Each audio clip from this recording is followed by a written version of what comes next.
যে 2021 চনত ৰাইজৰ দলৰ সভাপতিক জেলত ৰাখি বিজেপি দল শাসনলৈ আহিলে।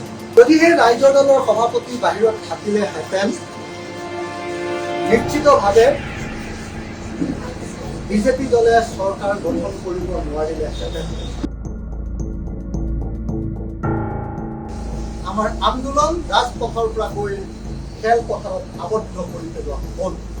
চৰকাৰৰ চক্ৰান্তত ভৰি দিলে জাতীয় সংগঠনে। যে হয়, জাতীয় নেতৃত্বই অসমৰ জাতিক বিশ্বাসঘাতকতা কৰিলে, অসমীয়া জাতিক অসমৰ জনগণক বিশ্বাসঘাতকতা কৰিলে আৰু ঐতিহাসিক গণবিদ্ৰোহ এটা সাধাৰণ আন্দোলনলৈ পৰিণত কৰি পেলালে।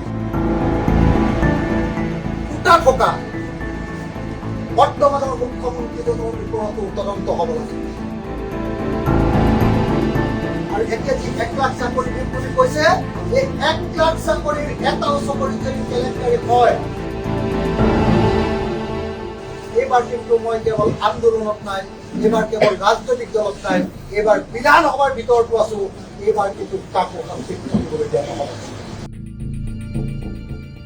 আজি গাঁৱত যে গৈ কৰোণা পাইছেগৈ, তাৰ কাৰণে জগৰীয়া আমাৰ মুখ্যমন্ত্ৰী মহোদয়, তাৰ কাৰণে জগৰীয়া আমাৰ স্বাস্থ্যমন্ত্ৰী মহোদয়। ৰূপজ্যোতি কৰ্মীয়ে বিশ্বাসঘাতকতা কৰিছে। ৰূপজ্যোতি কৰ্মীয়ে সমগ্ৰ অসমীয়া মানুহক ঠগিলে, ৰাম ঠগন দিলে, বিশ্বাসঘাতকতা কৰিলে। মই আজি যিটো কাৰ্যালয়ত আছো, এই কাৰ্যালয়টো আমাৰ ৰাইজৰ দলৰ মুখ্য কাৰ্যালয়। অথচ মই নিজে সভাপতিজন আছিলো জেলত। এইটোৱে চাগে প্ৰথম দল পৃথিৱীৰ যিটো দলৰ সভাপতিজন জন্মৰ সময়তে জেলত আছে।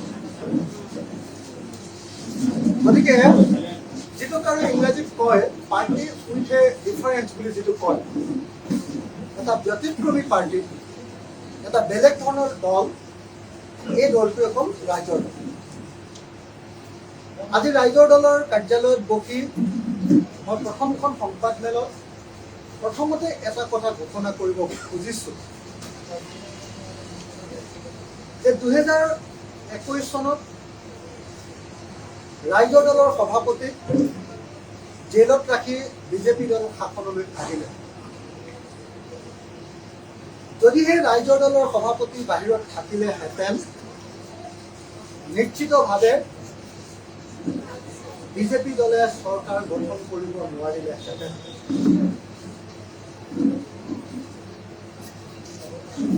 আজি অসমৰ ইতিহাসৰ কাৰণে ইতিহাস তেওঁলোকে মোক জেলত ৰাখি ইতিহাস বদলাই দিছে।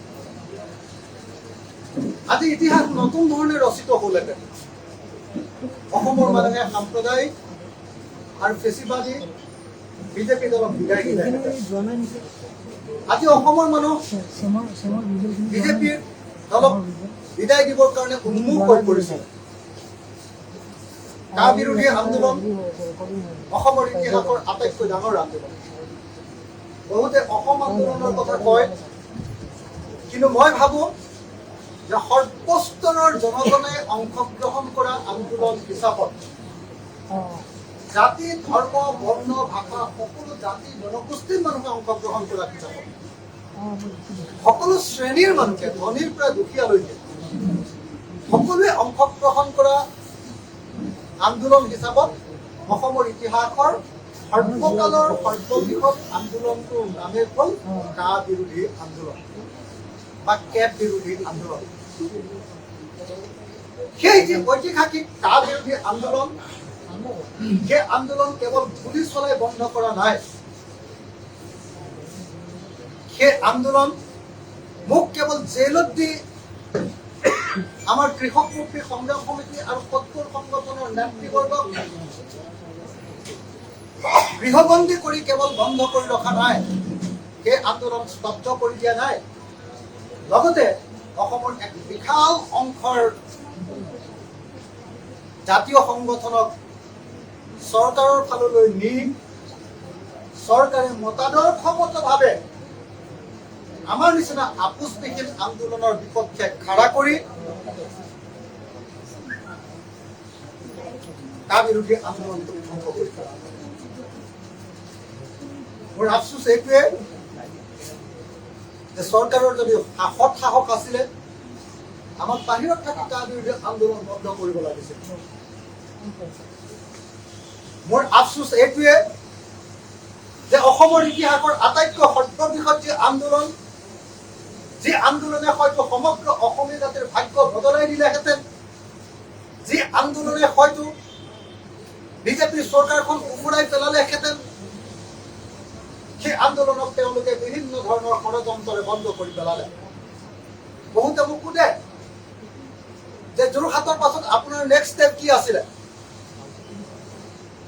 কাৰ আন্দোলনৰ সময়ত আপোনালোকে সকলোৱে জানে বিভিন্ন ধৰণে সংগঠনবিলাকক বিভক্ত কৰাৰ পাছত, বিভিন্ন ধৰণে চক্ৰান্ত কৰাৰ পাছত যথেষ্ট সংগ্ৰাম দুৰ্বলকৈ কৰিছিলে। মানুহ ওলাব নে নোলাব, ওলাব নে নোলাব, এই সংগ্ৰাম আমি ভুগি আছিলো। সেইকাৰণে আমি উজনি অসমলৈ গুচি গৈছিলো। উজনি অসমৰ হাজাৰ হাজাৰ মানুহে প্ৰতিবাদ গঢ়ি তুলিছিলে আৰু মই য'তেই আছিলো ততে শান্তিপূৰ্ণ আৰু গণতান্ত্ৰিক প্ৰতিবাদ হৈছিলে আৰু সেই প্ৰতিবাদে ইতিহাস ৰচনা কৰিছিলে।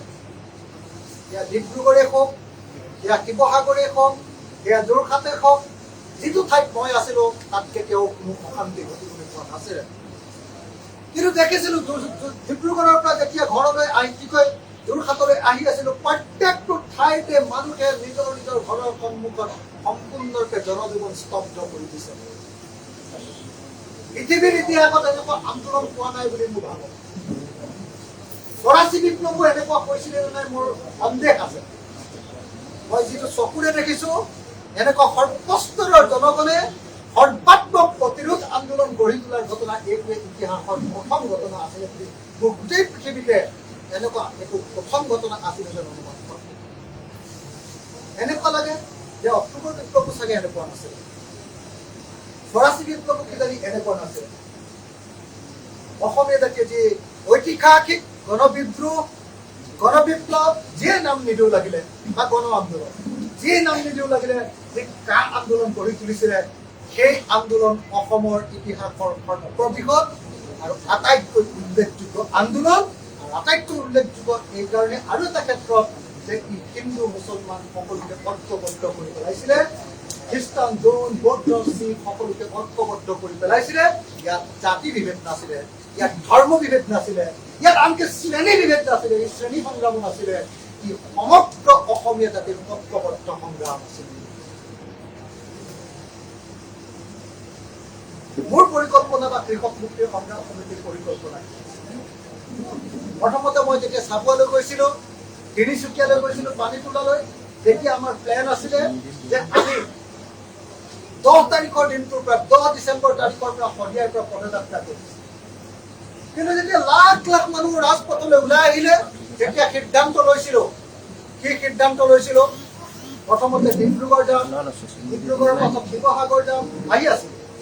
তাৰ পাছত যোৰহাট যাম, যোৰহাটৰ পৰা গোলাঘাট যাম, গোলাঘাটৰ পৰা নগাঁও যাম, আৰু নগাঁৱৰ পৰা কমেও 5 লাখ মানুহ লৈ দিছপুৰলৈ যাম। এইটোৱে আছিলে আমাৰ পৰিকল্পনা। গণতান্ত্ৰিকভাৱে 5 লাখ মানুহে আমি নগাঁৱৰ পৰা খোজকাঢ়ি আহিম, আমি দিছপুৰলৈ আহিম আৰু দিছপুৰৰ বিজেপি চৰকাৰক কম যে হয় তোমালোকে কা বাতিল কৰা, নহলে তোমালোকে পদত্যাগ কৰা। কা নামৰ ঐতিহাসিক আন্দোলনটোৰ লজিকেল এণ্ডিং ক'ত হ'ব লাগিছিলে? লজিকেল এণ্ডিং হ'ব লাগিছিলে জাতিদ্ৰোহী বিজেপি চৰকাৰক পদত্যাগ কৰোৱাটো। কিন্তু তাৰ বিপৰীতে আমাৰ আন্দোলন ৰাজপথৰ পৰা গৈ খেলপথাৰত আবদ্ধ কৰি পেলোৱা হ'ল।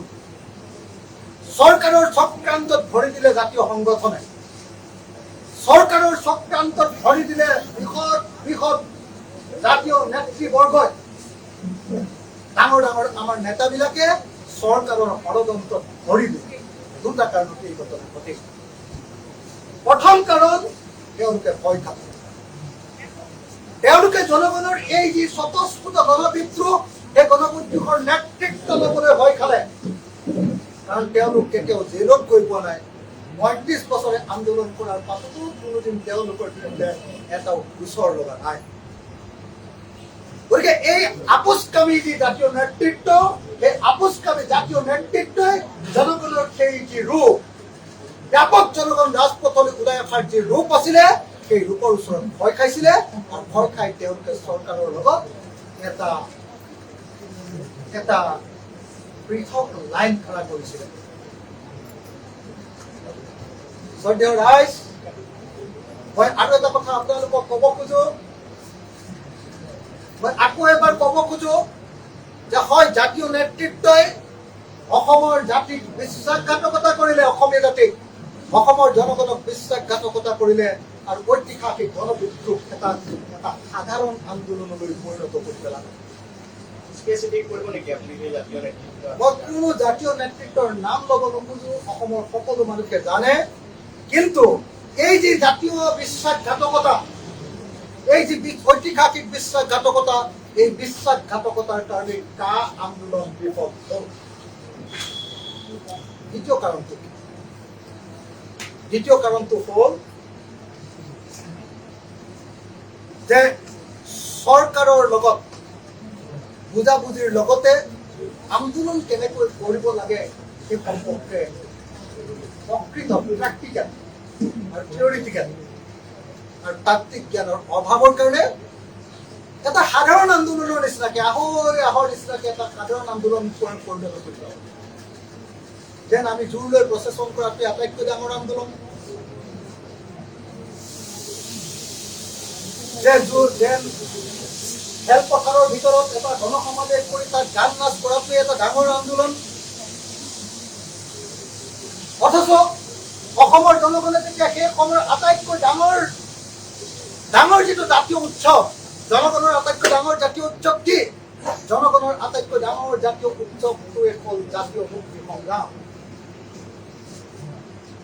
অসমৰ জনগণে তেতিয়া নিজৰ জাতিৰ বিৰুদ্ধে চলি থকা সকলোবিলাক অৱদমনৰ বিৰুদ্ধে খাৰা হ'বলৈ থিয় হ'বলৈ চেষ্টা কৰিছিলে আৰু আমাৰ জাতীয় নেতৃত্বই যাতে ভয় পায় চৰকাৰৰ লগত বুজাবুজি কৰি চৰকাৰৰ লগত আকৌ সিদ্ধান্ত লৈ আহি আমাৰ গোটেই সংগ্ৰামখনক আচলতে ক্ষতি কৰিছে। মোৰ জীৱনৰ আটাইতকৈ ডাঙৰ আফচোচটো হ'ল মোক গ্ৰেপ্তাৰকৰণ কৰাৰ জৰিয়তে, মোক জেইলত ভৰাই পেলোৱাৰ জৰিয়তে আন্দোলনটোক স্তব্ধ কৰি দিয়া। মই ভাবিছিলো যে মই ৰাইজৰ মাজত লুকাই থাকি আন্দোলনটো নেতৃত্ব দিওঁ নেকি, কিন্তু মোলৈ খবৰ আহিল যে মোক গুলিয়াই দিয়াৰ সিদ্ধান্ত লোৱা হৈছে। কেন্দ্ৰীয় চৰকাৰ দিল্লীৰ পৰা নিৰ্দেশ আহিছে যে মোক গুলিয়াই দিব লাগে। তেতিয়া মোক সকলো মানুহে হেঁচা মাৰি ধৰিলে, মোৰ সংগঠন, মোৰ পৰিয়ালবৰ্গ সকলোৱে হেঁচা মাৰি ধৰি ক'লে যে নহয়, মই চৰকাৰৰ সন্মুখত খাৰা দি দিয়া উচিত, তেওঁলোকে যি কৰে কৰক। মই আপোনালোকক খাটাং কৰি ক'ব খোজো যে যদি মই জেল নগলোহেঁতেন তেতিয়াহ'লে মোৰ মৃতদেহ আপোনালোকে পাব। মোক গুলিওৱাৰ নিৰ্দেশ দিয়া হৈছে, মোক গুলিওৱাৰ পৰিকল্পনা কৰা হৈছে আৰু সেইকাৰণে উপায়বিহীন হৈ গ্ৰেপ্তাৰকৰণ কৰিবলৈ বাধ্য হ'ল। এতিয়া শ্ৰদ্ধেয় ৰাইজ, মই আপোনালোকক স্পষ্ট ভাষাৰে সমগ্ৰ অসমবাসী ৰাইজক ক'ব খোজো, জেলত তেওঁলোকে মোক তিলকৈ শাস্তি দিছিলে, জেলত মোক সকলো কষ্ট দিছিলে। নিয়াৰ নিচিনা এটা ইনভেষ্টিগেশ্যন এজেঞ্চিয়ে মোক RSSত যোগদান কৰিবৰ কাৰণে, ISSত জইন কৰিবৰ কাৰণে মোক হেঁচা দিছিলে আৰু কৈছিলে যে যদি মই RSSত জইন কৰোঁ 10 দিনৰ ভিতৰত মোক জেলৰ পৰা উলিয়াই দিয়া হ'ব, মোক বেইল দিয়া হ'ব। মই যেতিয়া তাক নাকচ কৰিলো তেতিয়া মোক কোৱা হৈছিলে যে তুমি বিজেপিৰ দলৰ হৈ জইন কৰি তুমি শিৱসাগৰৰ পৰা নিৰ্বাচন খেলি তুমি মুখ্যমন্ত্ৰী হোৱা, চৰকাৰৰ বিজেপি চৰকাৰৰ মন্ত্ৰী হোৱা। মই কৈছিলো যে মোৰ তেজত বিশ্বাসঘাতকতা নাই, মোৰ তেজত আত্মসমৰ্পণ নাই, মোৰ তেজত কেতিয়াও প্ৰবঞ্চনা নাই। লাগিলে খাবলৈ নাপায় মৰিম, কিন্তু জনগণক ৰাইজক কেতিয়াও বিশ্বাসঘাতকতা নকৰিম। তাৰপাছত আৰু বিভিন্ন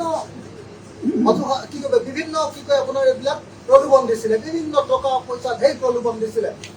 কিন্তু আপোনালোকক এটাই কথা কওঁ যে মূৰ দাঙি থিয় হৈ আছিলোঁ, আছোঁ আৰু ভৱিষ্যতেও থাকিম, মৰি যাম, কিন্তু কেতিয়াও মূৰ দল নকৰোঁ।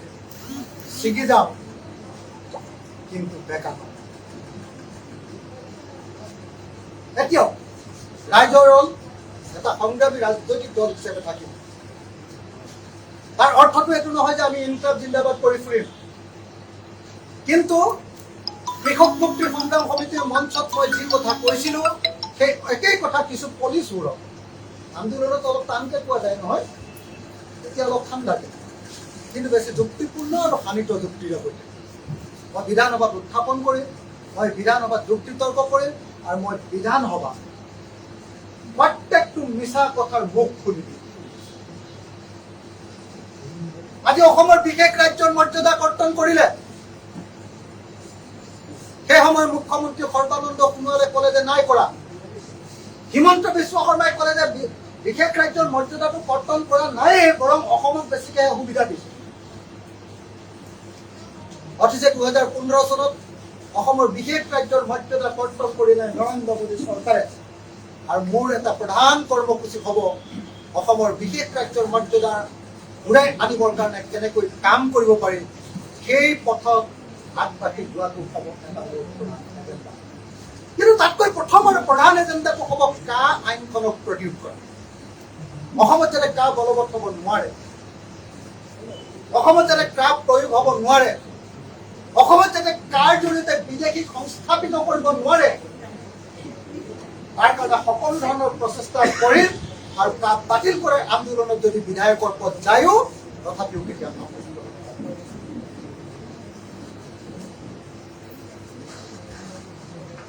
মই আমাৰ ৰাইজৰ দলৰ প্ৰত্যেকজন নেতাক, সকলো নেতৃত্বক আহ্বান জনাওঁ যে আমি এই ৰাইজৰ দল কেৱল ট্ৰেডিশ্যনেল ৰাজনৈতিক দল হিচাপে আমি কেতিয়াও নাৰাখোঁ। এই দলটো হ'ব একেধাৰে এটা প্ৰকৃত ৰাজনৈতিক দল, অসমৰ জাতীয় জীৱনৰ আটাইতকৈ গুৰুত্বপূৰ্ণ দল। অথচ একেটা সময়তে আমাৰ ভাৰত চৰকাৰে আমাৰ পৰা যিবিলাক ক্ষমতা কৰ্তন কৰিছে, আমাৰ বিকেন্দ্ৰীকৃত ভাৰতৰ পৰিৱৰ্তে এককেন্দ্ৰিক ভাৰত গঢ়িবৰ কাৰণে চাইছে, ফেডাৰেল ভাৰত গঢ়ি তুলিবৰ কাৰণে সংগ্ৰামৰ কাৰণে আমি ৰাইজৰ দল গঢ়ি তুলিছোঁ। ফেডাৰেল ভাৰত মানে আপোনালোকে নিশ্চয় জানিছে, যুক্তৰাষ্ট্ৰীয়, ডিচেন্ট্ৰেলাইজ, ফেডাৰেল, জনগণৰ হাতলৈ ক্ষমতা, ৰাজ্যৰ হাতলৈ ক্ষমতা, ৰাইজৰ হাতলৈ আৰু ৰাজ্যৰ হাতলৈ ক্ষমতা, কেন্দ্ৰৰ হাতত নহয়। এতিয়া সমস্ত ক্ষমতা ৰাজ্যৰ হাতৰ পৰা কেন্দ্ৰৰ হাতত কুক্ষিগত কৰা হ'ল। সেই ব্যৱস্থা ভাঙি এক নতুন ব্যৱস্থা গঢ়ি তুলিবৰ কাৰণে, সংবিধানে দিয়া আমাৰ সকলোবিলাক অধিকাৰ কাঢ়ি আনিবৰ কাৰণে ৰাইজৰ দল গঠন কৰা হৈছে। আৰু এই ৰাইজৰ দলৰ জৰিয়তে আমি ফেডাৰেল অসম এখন গঢ়ি তুলিম, ফেডাৰেল ভাৰতৰ ফেডাৰেল অসমৰ বিশেষ ৰাজ্যৰ মৰ্যাদা কাঢ়ি আনিম। আমি ৰাইজৰ দলৰ জৰিয়তে কা আইনখন বাতিল কৰিম, আৰু যদি বাতিল কৰিব নোৱাৰো, ইয়াত যাতে এজনো বিদেশীয়ে নাগৰিকত্ব লাভ কৰিব নোৱাৰে আৰু অসমৰ মাটি ল'ব নোৱাৰে তাৰ ব্যৱস্থা কৰিম। এয়া আমাৰ সংকল্প, আৰু এয়া পাৰিম। যিহেতু আমি জীয়াই আছো, আমি কম্প্ৰমাইজ নকৰো, আমি আপোচ নকৰো, গতিকে এয়া পাৰিম। আমি পাৰিম বুলি আমাৰ বিশ্বাস আছে, আমি জয়ী হ'ম। তাৰ পাছত তৃতীয় কামটো মই 1 নম্বৰ ক'লো, কি ক'লো? বিশেষ ৰাজ্যৰ মৰ্যাদা ঘূৰাই অনা। 1 নম্বৰ ক'লো কা প্ৰয়োগ কৰিবলৈ কৰাটোত বাধা দিয়া। 2 নম্বৰ বিশেষ ৰাজ্যৰ মৰ্যাদা ঘূৰাই অনা। 3 নম্বৰ ভাৰতৰ যুক্তৰাষ্ট্ৰীয় আৰ্হিক সদায় যুক্তৰাষ্ট্ৰীয় কৰি ৰখা। 4 নম্বৰ কিন্তু এটা গুৰুত্বপূৰ্ণ কৰ্মসূচী হ'ব বৃহৎ নদীবান্ধ বন্ধ কৰা। যদি আমি বৃহৎ নদীবান্ধ বন্ধ কৰিব নোৱাৰো, অসম অৰুণাচল প্ৰদেশৰ ওপৰত পোৱা নদীবান্ধ, ইয়াত চীনৰ নদীবান্ধটো বন্ধ হ'ব লাগিব দেই। অকল ভাৰতৰ নহয়, অৰুণাচল প্ৰদেশৰ ওপৰত নহয়, তিব্বতত পোৱা আৰু চীনত পোৱা নদীবান্ধবিলাক বন্ধ কৰিব লাগিব। বৃহৎ নদীবান্ধ বন্ধ কৰাৰ আন্দোলনো আৰু লগতে ৰাজনৈতিক সংগ্ৰাম একেলগতে অব্যাহত থাকিব। একেলগতে অব্যাহত থাকিব সিন্ডিকেট বন্ধ কৰাৰ কাম। কি কি সিন্ডিকেট আছে? গৰু সিন্ডিকেট, বিজেপিয়ে গৰু চিণ্ডিকেটো কৰে, গো মাতা বোলে তেওঁলোকক। আমিতো গো মাতা চুমাতা নকওঁ, আমি গৰুৰে খেতি কৰোঁ, গৰু গাখীৰ খাওঁ, গৰুক মৰম কৰোঁ, গৰুক গা ধুৱাই দিওঁ, নিজে গৰুৰ কাৰণে মই নিজে ধাৰ কাটি আনো, আমিতো গো মাতা বুলি নকওঁ। কিন্তু সেই গো মাতাৰ তেওঁলোকে বেপাৰ কৰে, বেপাৰ বিজেপিয়ে কৰে। গৰুৰ চিণ্ডিকেট চলাই আছে বিজেপিয়ে। মই আজি নাম ক'ব খোজা নাই কোনে চলাই আছে। গৰুৰ চিণ্ডিকেট চলাই আছে বিজেপি চৰকাৰে। আজি কয়লাৰ চিণ্ডিকেট চলাই আছে বিজেপি চৰকাৰে। আজি সুপাৰীৰ চিণ্ডিকেট চলাই আছে বিজেপি চৰকাৰে। সুপাৰীৰ চিণ্ডিকেট বাদ দিয়ক, কণীৰ চিণ্ডিকেট চলাইছে, মাছৰ চিণ্ডিকেট চলাইছে, পাণৰ চিণ্ডিকেট চলাইছে। চাৰিওফালে কেৱল চিণ্ডিকেট চিণ্ডিকেট চিণ্ডিকেট ৰাজ।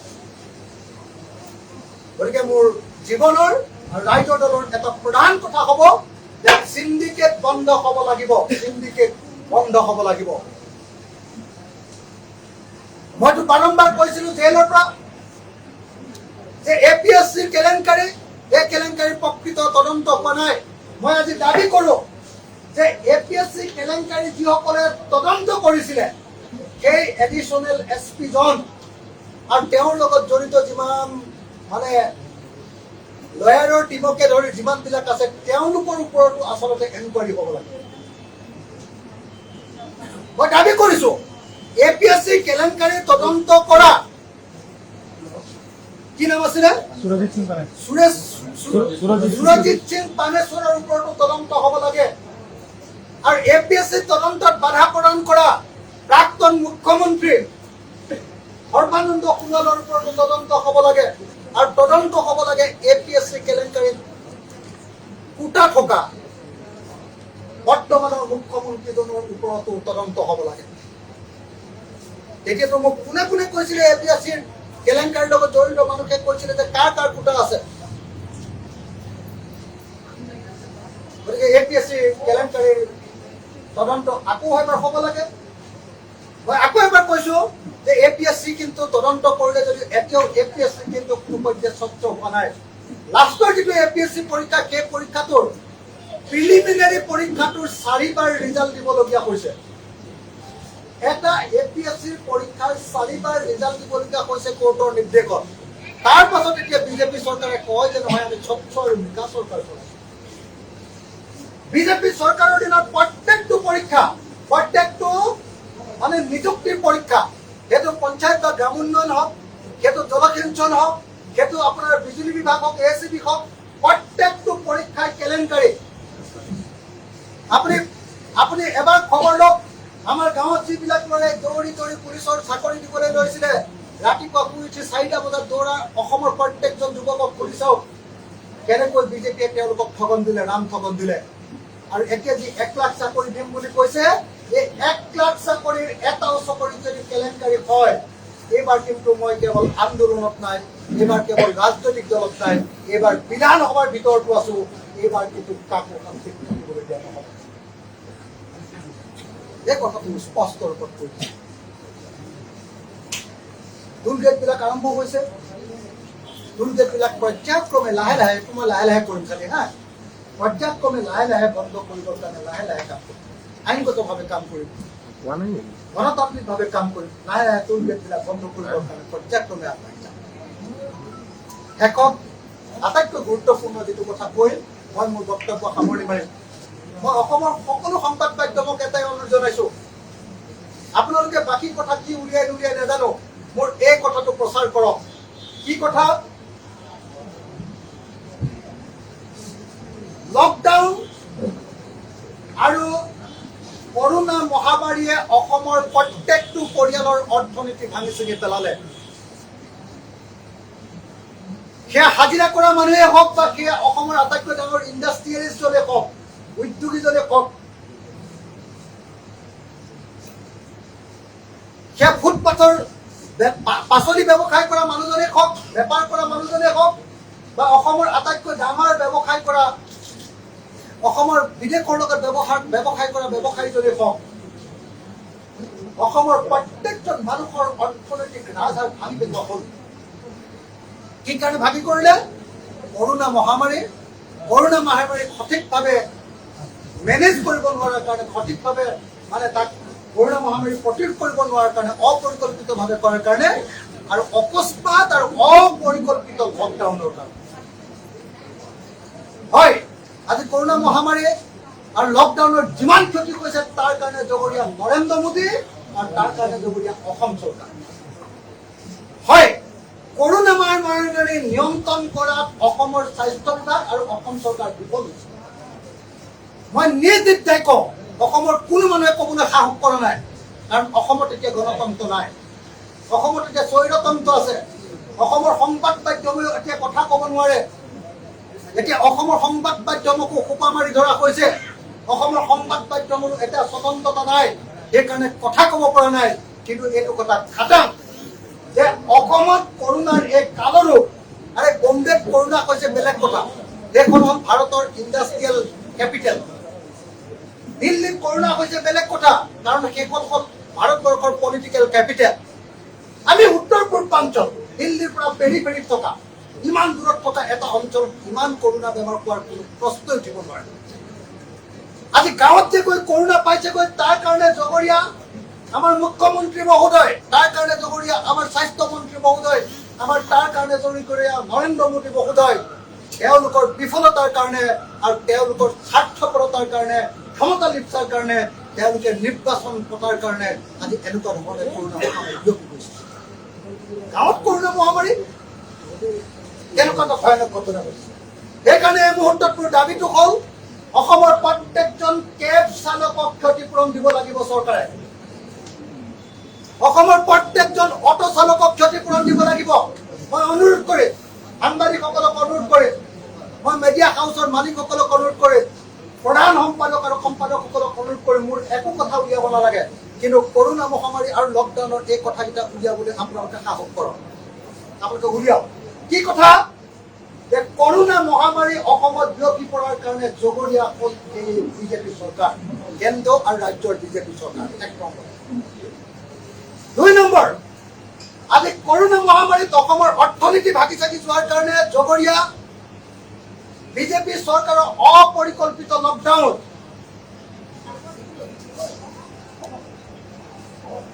গতিকে এই মুহূৰ্তত মোৰ দাবীটো হ'ল অসমৰ প্ৰত্যেকজন কেব চালক তেওঁলোকে ক্ষতিপূৰণ পাব লাগিব অসমৰ প্ৰত্যেকজন গাড়ীৰ মালিক যিবিলাকে EMI দিব পৰা নাই তেওঁলোকে ক্ষতিপূৰণ পাব লাগিব প্ৰত্যেকজন চাকৰি যোৱা পৰিয়াল তেওঁলোকে ক্ষতিপূৰণ পাব লাগিব অটোলাবিলাকে ক্ষতিপূৰণ পাব লাগিব বাছৰ মালিকবিলাকে ইমান দিন চলাব পৰা নাই তেওঁলোকে ক্ষতিপূৰণ পাব লাগিব হাজিৰা কৰা মানুহে ভালকৈ খাবলৈ পোৱা নাই তেওঁলোকে ক্ষতিপূৰণ পাব লাগিব কৃষকজনে ক্ষতিপূৰণ পাব লাগিব আৰু অসমৰ উকিলবিলাকে ক্ষতিপূৰণ পাব লাগিব এতিয়াটো অৱস্থা যে কিমান বেয়া শিল্পীসকলৰ অৱস্থা যে কিমান বেয়া শিল্পীসকলৰ অৱস্থা কিমান বেয়া থিয়েটাৰ শিল্পীসকলৰ অৱস্থা কিমান বেয়া মধ্যবিত্ত শ্ৰেণীটোৰ অৱস্থা এতিয়া পানী খাওঁ নচৰা অৱস্থা গতিকে চৰকাৰৰ ওচৰত মোৰ দাবী হ'ল চৰকাৰে বেলেগ ধৰণৰ এনেকুৱা উল্টা পুল্টা কথা কৈ থাকি লাভ নাই ভেলকিবাজি বন্ধ কৰক মোৰ মূল কথাটো হ'ল চৰকাৰে ভেলকিবাজি বন্ধ কৰক আৰু ক্ষতিগ্ৰস্তসকলক প্ৰকৃত ক্ষতিপূৰণ দিবৰ কাৰণে আগুৱাই আহক ক্ষতিগ্ৰস্তসকলক প্ৰকৃত ক্ষতিপূৰণ দিবৰ কাৰণে আগুৱাই আহক যদি ক্ষতিপূৰণ নিদিয়ে ৰাইজৰ দলৰ মনে মনে বহি নাথাকে যদি ক্ষতিপূৰণ নিদিয়ে কৃষক মুক্তি সংগ্ৰাম সমিতিৰ মনে মনে বহি নাথাকে যদি ক্ষতিপূৰণ নিদিয়ে অখিল গগৈ বিধানসভাত মনে মনে বহি নাথাকে অহা 3 মাহ কেৱল ৰাইজক যিবিলাকৰ ক্ষতিগ্ৰস্ত হৈছে আজি পৰ্যটন উদ্যোগ সম্পূৰ্ণৰূপে শেষ হৈ গ'ল আজি হোটেল উদ্যোগ সম্পূৰ্ণৰূপে ধ্বংস হৈ গ'ল আজি সকলোবিলাক যিকোনো এজন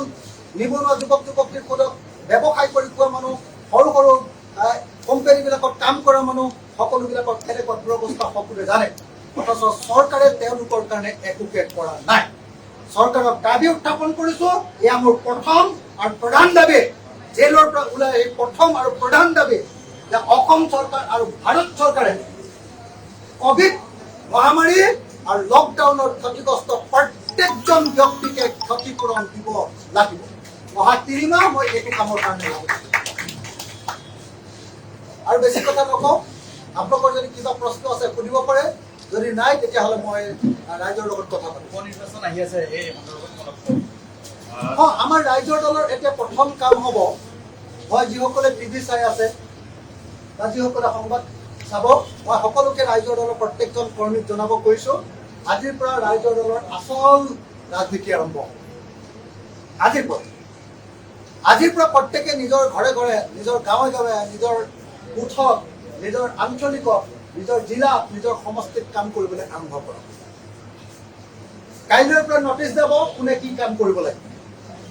কিন্তু আজিৰ পৰা আপোনালোকে নিজকে প্ৰস্তুত কৰক। আজিৰ পৰা লগৰবিলাকক কৈ দিয়ক, পাৰ্টিৰ যিবিলাক আমাৰ সতীৰ্থ আছে তেওঁলোকক জনাই দিয়ক যে কাইলৈৰ পৰা কাম আৰম্ভ হ'ব। গতিকে আমি আজিৰ পৰাই আপোনালোকক জনোৱা কাম আৰম্ভ কৰিম। আমি অহা 3 মাহৰ পৰা 6 মাহৰ ভিতৰত অসমৰ প্ৰত্যেকটো সমষ্টিত, অসমৰ 126টা সমষ্টিত ৰাইজৰ দলৰ সকলোবিলাক কমিটি গঠন কৰি পেলাম। আৰু ৰাইজৰ দল অসমৰ আটাইতকৈ শক্তিশালী ৰাজনৈতিক দলত পৰিণত কৰিম এবছৰৰ ভিতৰত। 2021ৰ ভিতৰত ৰাইজৰ দলক অসমৰ আটাইতকৈ শক্তিশালী জাতীয় দল ৰূপে গঢ়ি তোলা হ'ব। আৰু প্ৰথম টাৰ্গেট হিচাপত আমি অহা যিটো উপনিৰ্বাচন আছে, এই উপনিৰ্বাচনত আমি মৰিয়নি সমষ্টি, আমি গোসাইগাঁও সমষ্টি, আমি তামোলপুৰ সমষ্টি, এতিয়ালৈকে 3টা সমষ্টি খালী হৈ আছে নহয়, এই 3টা সমষ্টিতে আমি প্ৰাৰ্থিত্ব দিম আৰু 3টা সমষ্টিতে আমি জয়ী হৈ আহিম বুলি আমাৰ বিশ্বাস আছে। এইকেইটা সমষ্টিত আমাৰ যথেষ্ট গণভিত্তি আছে, এইকেইটা সমষ্টিত আমাক ৰাইজে যথেষ্ট ভাল পায়। আৰু মৰিয়নি যিহেতু মোৰ নিজৰ সমষ্টি, গতিকে নিশ্চিতভাৱে এইটো আপোনালোকে নিশ্চিত হৈ থাকক যে মৰিয়নিত আমাৰ প্ৰাৰ্থী জয়ী হ'বই। ৰূপজ্যোতি কৰ্মীয়ে বিশ্বাসঘাতকতা কৰিছে। ৰূপজ্যোতি কৰ্মীয়ে সমগ্ৰ অসমীয়া মানুহক ঠগিলে, ৰাম ঠগন দিলে, বিশ্বাসঘাতকতা কৰিলে। গতিকে সেই বিশ্বাসঘাতকতাৰ ফলটো অসমীয়া মানুহে দিবই লাগিব। গতিকে অসমবাসী ৰাইজে এইবাৰ ৰূপজ্যোতি কৰ্মীক আপোনালোকে দেখিবলৈ পাব, এবাৰ নাকচ কৰিব, ৰাইজৰ দলৰ প্ৰাৰ্থীক এইবাৰ জয়ী কৰিব। মই সকলো বিৰোধী দলক ঐক্যবদ্ধভাৱে বিজেপিক পৰাভূত কৰিবৰ কাৰণে ওলাই আহিবৰ কাৰণে চোৱা যায়। কংগ্ৰেছে দোষাৰোপ কৰিছিলে যে আপোনালোকে দলৰ পৰা উত্তৰ দিছে যদিও আপোনাৰ মুখেদি আজি গধূলি আপোনাৰ পৰা প্ৰতিক্ৰিয়া জানিবলৈ চেষ্টা কৰিছে আপোনালোকৰ কাৰণে আৰু জাতীয় পৰিষদৰ কাৰণে। কংগ্ৰেছৰ ভুলৰ কাৰণে, কংগ্ৰেছৰ ভুল নীতিৰ কাৰণে এইবাৰ আমাৰ বিৰোধী চৰকাৰ। কংগ্ৰেছে যদি AIDF-ক নললেহেঁতেন আৰু আন সকলো বিৰোধী শক্তি যদি আমি একলগ হলোহেঁতেন, পৃথিৱীৰ কোনো শক্তিয়ে এইবাৰ অ-বিজেপি চৰকাৰ গঠনত বাধা দিব নোৱাৰিলেহেঁতেন। আৰু মই কংগ্ৰেছক এইটো কথাও কৈ থওঁ যে অহা 50 বছৰলৈও যদি কংগ্ৰেছে আকৌ AIDF-ক লয়, অহা 50 বছৰতো অসমত কেতিয়াও কংগ্ৰেছৰ চৰকাৰ AIDF-ক লগত লৈ কংগ্ৰেছৰ চৰকাৰ গঠন কৰাটো সম্ভৱ নহ'ব। গতিকে কংগ্ৰেছে পলিচি চেঞ্জ কৰিব লাগে। আৰু বিজেপিৰ নিচিনাকে AIDF এটা সাম্প্ৰদায়িক দল। মই মুছলমান ৰাইজক অনুৰোধ জনাওঁ যে আপোনালোকে যদি বিজেপিক বিদায় দিব খুজিছে, AIDF-ক বিদায় দিব। আৰু AIDF-ক যদি ধৰি ৰাখিব খুজিছে তেতিয়াহ'লে বিজেপিও অসমত থাকে। গতিকে আমি কংগ্ৰেছ দলক অনুৰোধ জনাওঁ আৰু আন সকলো বিৰোধী শক্তিক, বিশেষকৈ বামপন্থী বিৰোধী দলবিলাকক অনুৰোধ জনাওঁ যে AIDF-ক বিদায় দিয়া হওক আৰু অসমৰ সকলো শক্তি ঐক্যবদ্ধভাৱে আমি বিজেপিৰ ফেচিবাদ আৰু সাম্প্ৰদায়িক নীতিক অসমৰ পৰা বিদায় দিয়া হওক। ধন্যবাদ।